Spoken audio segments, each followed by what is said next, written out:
the number of judges we require to get our judiciary. Responded by the oath of office, particularly in the fight against corruption. As judges, we shall be in the forefront in studying against corruption and impunity. By the grace of God, we will continue to pursue reforms and changes that will lead to better and improved services and administration of justice in Edo State. The newly sworn-in judges were... Critics of Christmas speech of the Catholic Bishop of Sokoto Diocese, Matthew Coker, have been faulted for diverting attention from the cleric's central theme. Shoyinka, who made the remarks in a statement, said he studied the transcript.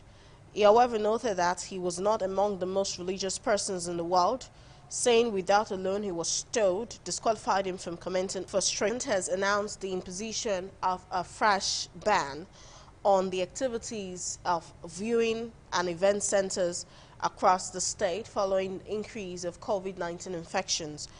The State Commissioner for Information, Malam Muhammad Garba, who made this public in a statement, said the measure was part of decisions. Most commercial motorcyclists in Oyo State are spies for kidnappers and bandits who infiltrate the southwest through the various porous borders of the country. The chairman of Oyo State Security Network, Tashin, while speaking with newsmen in Ibadan, Togun said investigations show wage but French. He said the greed of some community leaders led to the high rate of insecurity being challenged by the Amotekun, lamenting that Nigerians were not security conscious, adding that unlike the neighboring Benin Republic, the country has no database.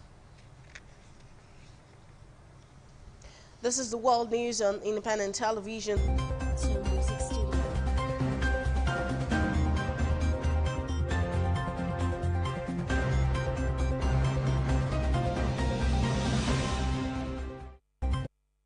Thanks for staying tuned. U.S. President-elect Joe Biden. Spokesman says the U.S. will maintain travel ban President Donald Trump to lift them. The White House said the order on the entry ban would end on 26th of January, 6 days after Mr. Biden takes office. Joe Biden's spokeswoman, Jane Samsky, said with more contagious variants emerging around the world, lifting restrictions on international travel would not be in the interest of the country and maintained that the ban remains.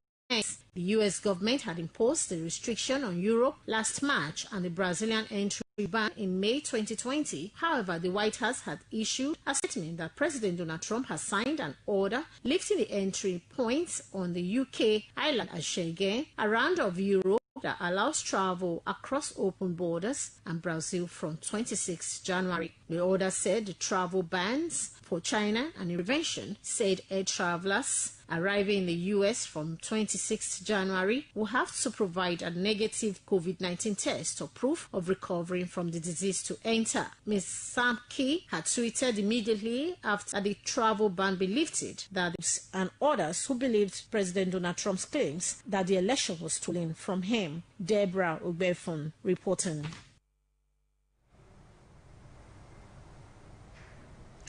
World Health Organization Chief Tedros Adhanom Ghebreyesus has warned that the world is facing a catastrophic moral failure due to unequal COVID vaccine policies. Ghebreyesus, speaking at a WHO Executive Board session on Monday, berated vaccine manufacturers for chasing regulatory approvals in wealthy nations rather than seeking global approval, and warned the rich nations against hogging COVID-19 vaccine doses while the poorest suffer. Tedros Adhanom said it was not fair for younger, healthy people in richer nations to get injections before vulnerable people in poorer states. Meanwhile, both the WHO and China were criticized for their COVID-19 response.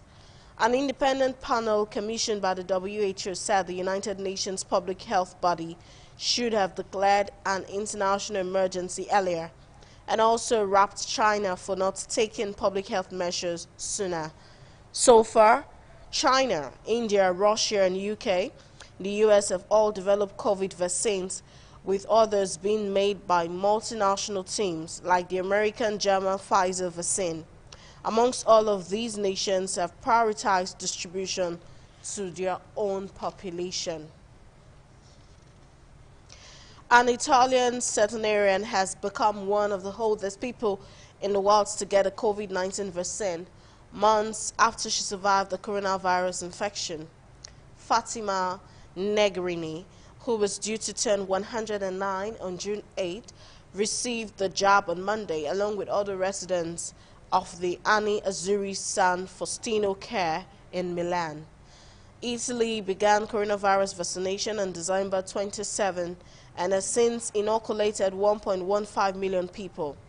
According to regional president and leader of the center-left Democratic Party, Nicola Zingaretti, on Monday, a vaccine was also given to Sami Modiano, a 70-year-old Holocaust survivor from Rome. Posting a picture of Modiano getting the jab on Twitter, Zingaretti called it an image of trust and hope for everybody. Police in Tunisia say they have arrested more than 600 people following days of violent protests which saw protesters return to the streets. The latest unrest comes almost exactly 10 years since the Tunisian revolution ushered in democracy and triggered the Arab Spring revolt across the region. However, the hope that democracy would bring more jobs and opportunities have been disappointed. A spokesman for the Interior Ministry protests began when minors who had been detained over acts of vandalism and looting. On Monday, crowds of many young demonstrators again gathered in the center of the capital, Tunis, throwing stones and petrol bombs at police and called for those arrested in recent days to be released. Social tensions have worsened under sporadic lockdown measures and a nightly curfew in place since October to combat the spread of the coronavirus. Amnesty International urged authorities to exercise. Talking sports, head coach of Nigerian Professional League side, MFM, Tony Bulki, to have scored the opening goal, which disrupted their game plan. Coach Tony Bullis said his players improved play and forced Rangers to a draw. Mangat commended his players for their performance. To Rangers. When I was in Giwa, I beat them when I'm away. Last season, we played with them here at their home ground. We defeated them. So them getting a draw here is a boys for a well-done job with a very difficult mobile young side. We're able to get a point, but we have to be grateful to them. So we actually know this team has a very good mobile midfield that is young, that can circulate the ball around. So we plan. Rangers are fourth on the league table.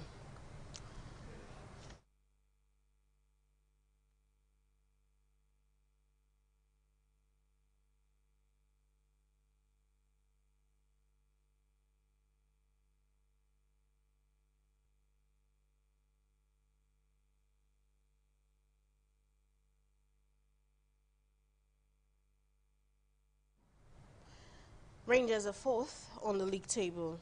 Nigeria's under-17 national team, Golden Eaglets, last night lost 3-2 to the Young Elephants of Cote d'Ivoire in the final of WAFU tournament.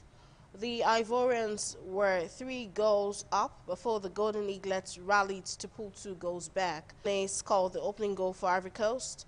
They added the second in the 32nd minute and the third in 84th minute.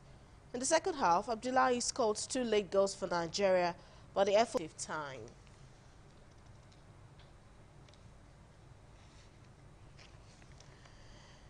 To end the world news, a look at our top stories. U.S. President-elect Joe Biden's spokeswoman says the U.S. will maintain travel bans on UK, much of EU and Brazil, despite an order from President Trump to lift them. Mexican President Andrés Manuel López Obrador has urged the U.S. to make major reforms to its immigration policy, as thousands of migrants were blocked by police in neighboring Guatemala. Plus, World Health Organization Chief Tedros Adhanom Ghebreyesus has warned that the world is facing a catastrophic moral failure due to unequal COVID vaccine policies.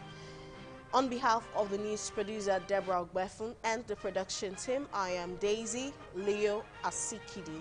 Thanks for watching. Good afternoon.